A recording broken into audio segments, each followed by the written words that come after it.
ఒకే రోజు ఈ గ్రామ సభ తీర్మానాలు చేయాలి అనేది చాలామంది కోరిక ఇది.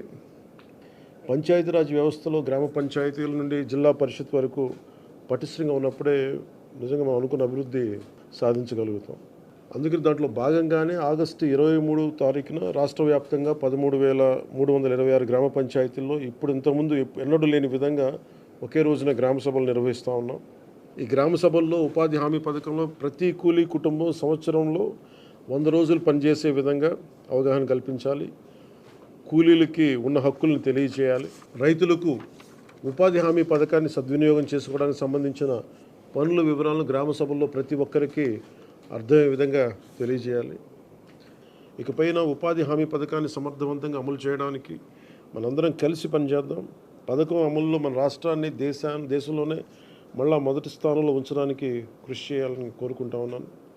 గ్రామాలను అభివృద్ధి చేసే మహాత్మా గాంధీ గారి కళలాగా గ్రామ స్వరాజ్యాన్ని స్థాపించాలి, ఆ దిశగా అడుగులు వేయాలని చెప్పి మీరందరూ కలిసి మాకు సహాయ సహకారాలు ఇవ్వాలని మనస్ఫూర్తిగా కోరుకుంటున్నాను.